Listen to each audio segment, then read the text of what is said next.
Good afternoon, and welcome to today's community chat hosted by United in Homelessness. I'm Carrie Buck, the Senior Director of Community Strategies, and I'm so glad that you're joining us today. This month, we're kicking off a new conversation series, What Do I Say?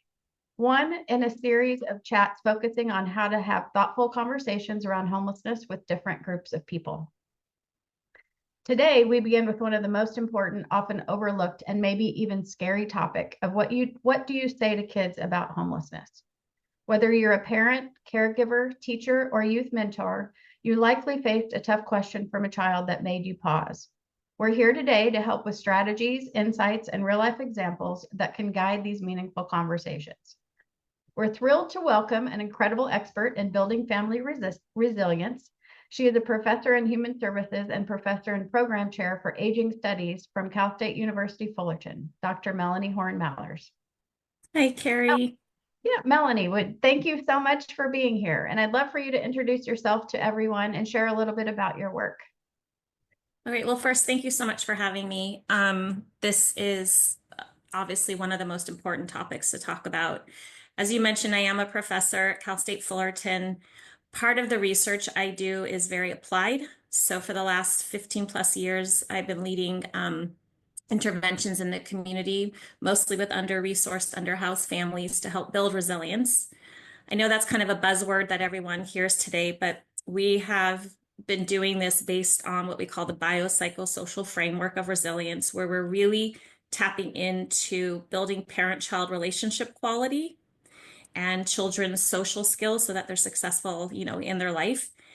And the reason I bring that up is because this conversation about homelessness is not just about how to talk to our children about a difficult topic. It's also about how to build a sense of safety and connection with our children so that as they get older, they feel more comfortable talking with us about other challenging things like drugs, etc.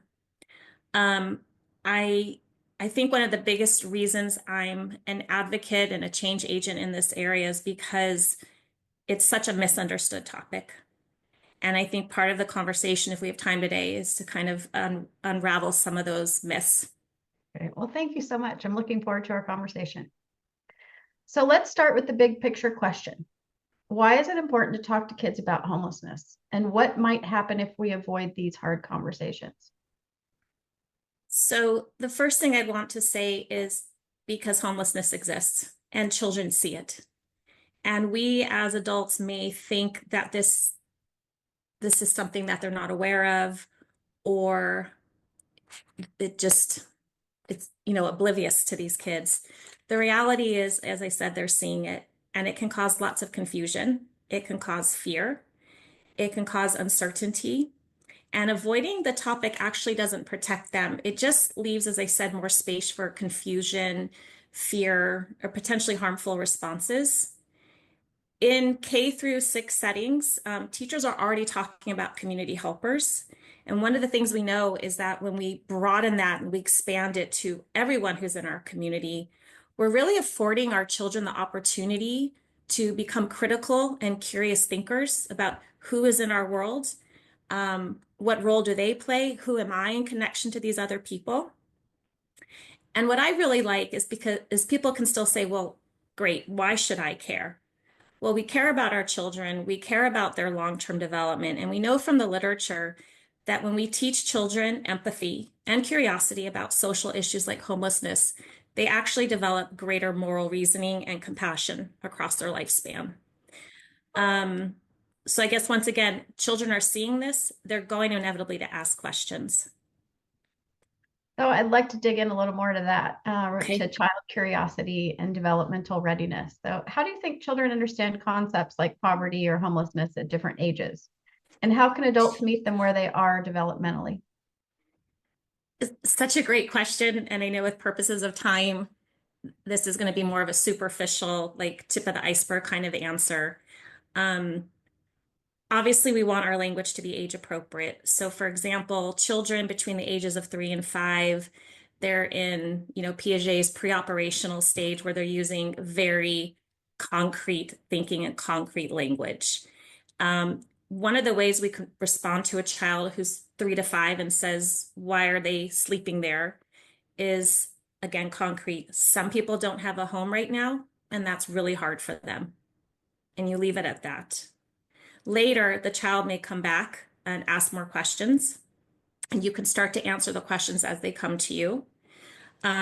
When a child is a little bit older and they start to develop a sense of social justice, typically about ages 6 to 9, you are able then to help them to start understanding what fairness means and maybe bringing different ideas in about talking about some people are able to live here, some people cannot live here, some people have not been given opportunities like you have. Um, Ages 10 through 12, again, this is just sort of a generalization. You can start to explore justice or cause and effect, long-term solutions. But in terms of giving concrete responses or more age-appropriate responses, I think the beginning point is for the adult to think about this first, which is what we're all doing here. Be prepared to think about that children are going to ask us, and then what are our values? What do we want our children to know about people who are unhoused, who are homeless? Um, that takes a moment to sit down, maybe with your partner, whoever you co-parent with, whoever you co-teach with. What is the message that you want to send? And typically, I think most people want to send the message of empathy and compassion, while also making it clear that this is not an okay issue, and there are things that we can do to help if that's something that's important to the child. But it starts with slow conversations, and it starts with affirming, thank you for being curious about that. Thank you for noticing that. That's very important to me, that you are looking around your world and noticing who lives in it. It can be really scary to talk to a child about something that you're uncertain of yourself. So how there are many It, adults that worry about saying the wrong thing. And what might be some common missteps and how can we gently correct or reframe those moments when they happen? the good news is we can always reframe and always repair. We can always go back and say, I was thinking about the conversation we had yesterday, and I don't think I answered it the way I exactly wanted to. I gave it more thought. That alone sets a stage for open communication later on in life. Um, it is scary to talk about this, especially because we all know it is an incredibly complicated issue. There are, however, myths about it. There are a lot of myths that people want to be homeless. There are a lot of myths that if people just, went on medication, they would no longer be homeless. And in some cases, that may be true. But the reality is that the majority of people who are homeless are typically women with their little children. And I don't think people realize that even if some people have jobs, they are barely making their payments. There's a book called Nickel and Dimed, which talks about this huge population of people who are trying to work, but they, like as I just said, are barely making ends meet. They're not getting paid enough to even buy their uniforms to go to the work that they're employed at.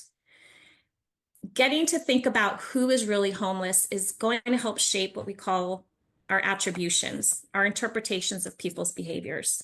So if we think people are homeless because, oh, they're just lazy, they don't care, of course we're going to be angry. Of course, then we don't want to help. But if we get to the bottom and the truth and we start to understand the complicated intersectionality of all these reasons people may be homeless, we're going to come to it with more compassionate lens. One of the things I think is a challenge for adults is we place maybe a burden on ourselves that we want to do something, we want to fix it, and we know us alone cannot fix the problem of homelessness. And I think that's where we start to get scared, meaning, well, then I can't have a conversation about it. We can have the conversation. And as children, with older children, we can say, I don't know the answers to this. I think about it also a lot. And then you can talk about what you have done or what you've thought about with this issue. And this conversation isn't about telling you what you should feel about homelessness. So I hope I'm not giving that impression. This conversation is to get you motivated to think about how you feel about it also. And to remember that the big context of this is helping your children navigate the world around them, not keep them in a bubble. Yeah. I think So, the take home, oh, sorry. I think the no, take go home ahead. is we think we're protecting our children by avoiding the topic, and that's absolutely not the case. And yes, we do want to be careful to not say things like, well, they're just lazy. They don't work hard enough. You don't want children, especially like 3 to 5 year olds, to think, oh, well, then if I don't work hard enough, that might happen to me. So it's really coming with language of, yeah, they don't have a home, and that must be very scary for them. Again, that maintains the empathy, but it doesn't place blame on the person who is homeless. Right. That really helps kids understand homelessness. But what can we also do to help them feel empowered to care and empathize and contribute in an age appropriate way? It's such a great question. Um, I think it goes back to our values. I think it also goes back to what we teach our children in general, which is to be kind, which is to be thoughtful. Um, Talking about that kindness is this ongoing experience, highlighting that we don't need to fix everything, but we can make a difference. I have an 11-year-old, but at the time when he was 6, he was asking, why is that person dressed like that? Why does that person smell? Why is that person sleeping there? And I remember feeling very anxious. I don't want to mess this up. And I did indicate or say, these are things that I know about homelessness. These are things that we can do. Um, we we can put together hygiene packets. We could put together socks. We could put together granola bars. The question often comes up, well, should we give them money? Well, that's something I'd want an adult to really think about. There's the thought behind it often, if you give money, they may be spending it on drugs, or they may be spending it on things that we don't want them to spend it on. Um, this is where I think researching and doing the facts about who is homeless and what do they need, like socks, hygiene products, as I said, menstrual products. And if the child shows interest in this, then you can support that interest. If it's not something they're ready to talk about more, you don't have to impose what you think should be the action plan on your child. Let them guide the conversation, I think, is part of one of the biggest things we can do to support our children in this arena. I'm glad you brought up socks. I carry around bags in my car that are little hygiene kits, just little packs for people that I may come across. And it always has a pair of socks in there, some soap, little water, Yeah. and always a card to 211 or places where they can find some resources. So I'm glad that you brought that one up. So I have a If, question related to other activities. excuse What are me, some, sorry. no problem. So what are some helpful books, shows, or activities that caregivers can use to start these conversations at home or even in the classroom when you have a teacher that may be interested in this?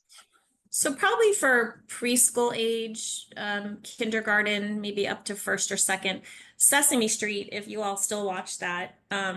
There's a wonderful episode about Lily the Muppet, who was the first Muppet to be introduced as experiencing homelessness.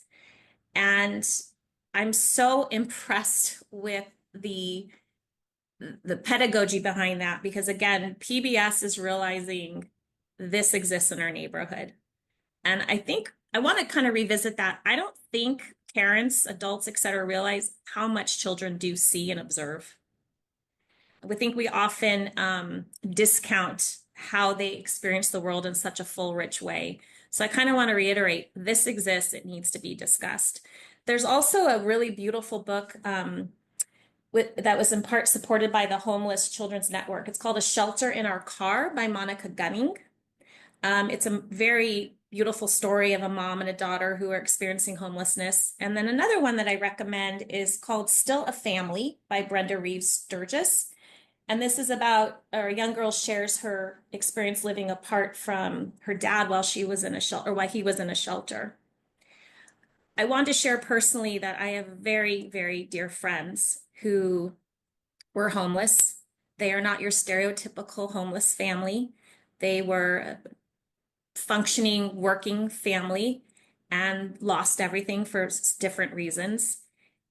And one of the things that happened with the children is the level of shame that was imposed on them, that this was a dirty thing, that this meant they were bad people.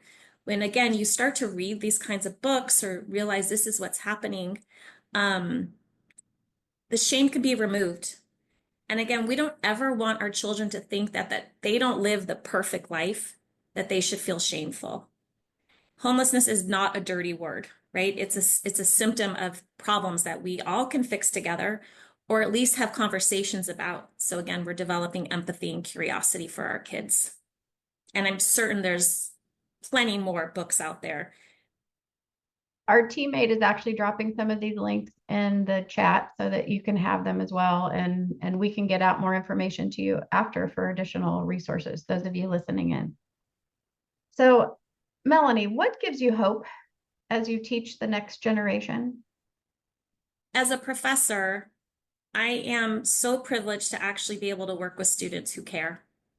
I know with the millennials and all that, they're on their phones, they're impatient, they're impulsive, but these are kids who are so aware of what's happening in the world. And there is this desire now to be proactive. There was a period where kids didn't even care about voting, and that is changing. Our kids do care. It gives me hope that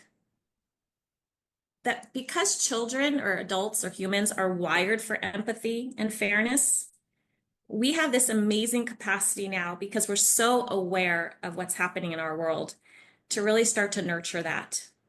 And when children feel safe and connected to their communities, they really do thrive socially and emotionally. And I see that with my college students, many who are homeless. They are choosing to live in their cars so that they can pay for their education. Um, and lots of other stories. There's also elders who are homeless. I mean, this is across the lifespan. And I feel hopeful that there are people who really care, who really are trying to make a difference, who are doing it with a place of trying to fix the economy, trying to make it so that there is justice and equity, and do it in a way that is going to have long-term solutions. I have lots of students who are wanting to go into policy and advocacy because they get it. They know this really matters. I love that you shared that. That's great. Oh, Those of us who thanks. aren't in that situation, we wonder, and so it's nice to hear that. So is there anything you wish more people understood about how children process these issues? I guess thinking about the more age appropriate responses. Um, I know one of the participants today had asked a question about how to respond to a child who is neurodivergent, um, and who thinks very concretely, very black or white. And I think in these kinds of cases, it comes back down to thinking about homelessness before, like today, like you're doing now. Read some research on it, read some books so that when your child does ask these questions, you're more prepared to answer. You feel more confident and efficacious in your responses. Um, One of the best things to do with all children, and particularly young, is to acknowledge the question. I think I said that earlier, I'm not sure, but to say that is such a thoughtful question. I am so grateful that you're paying attention to your environment. I love and thank you so much for coming to talk about this with me. It is clear. It is also okay to let them know that sometimes when people are homeless, they may be having a lot of struggles, a lot of challenges, and it may not be safe for us to go interact with them.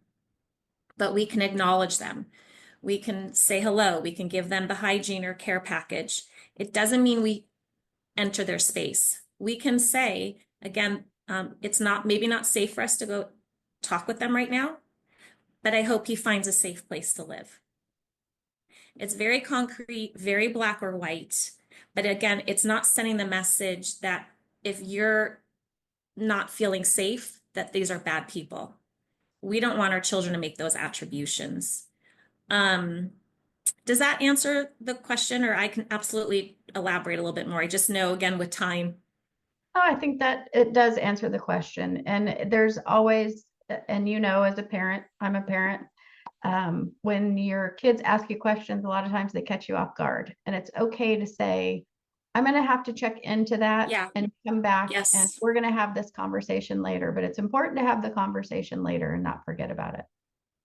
And I want to just add a little bit that I talked about like age categories, and those are sort of generalizations. This really does depend on your child. Mhm. And I think that's an important part is being in tune with your child. Why do you think the child's asking this? Is it because they have a classmate maybe who is homeless? Is there someone who sleeps in the park behind the house who is homeless? Like, what is the context that the child may be asking that? That's going to help also create the answer. And yeah, Carrie, just to reiterate, you can always go back and say, I'm not satisfied with the answer I gave you, or I thought more about it. And I actually don't feel that way. I feel like there are things that we can do. I'd like to start being more involved in making hygiene packs. Um, Conversation is not going to be a one-time conversation. It's an ever-evolving conversation. Exactly. Like we hope this is going to be an ever evolving conversation and just the Yes, beginning of it. yes, So to end absolutely. on a ending on a thoughtful note, Okay. what's one conversation about homelessness that shaped your perspective as a child or as an adult? To be honest, my friends who were who were homeless, they were a very privileged family, beautiful home, the stereotypical American life, and lost everything.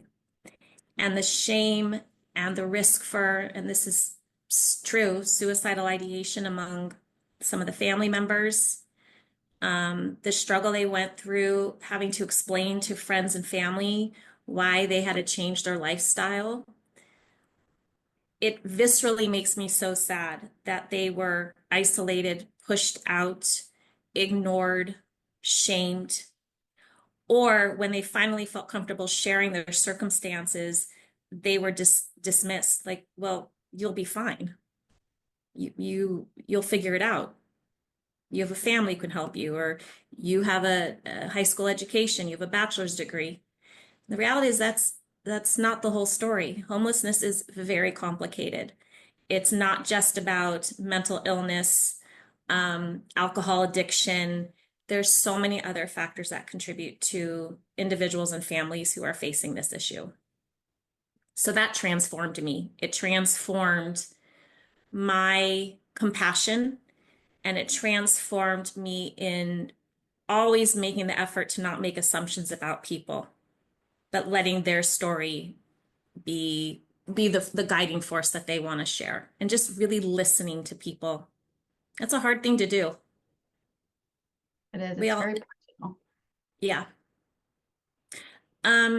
I think the other one personally, and I have not struggled through this personally. So, but it is personal to me that my college students, many of them, as I mentioned, are homeless.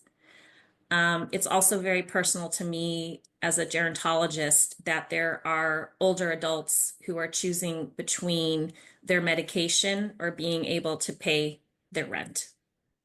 These things are not okay with me. They don't align with my core values, and that's why I'm in the social justice field. Even if you're not in the social justice field, I think it is imperative, again, just because we're humans, we're part of a community together. We know we thrive when communities are stronger. So if you need some sort of motivator that feels selfish, make that the motivator. We are healthier people when we have stronger communities. Yeah, we sure are.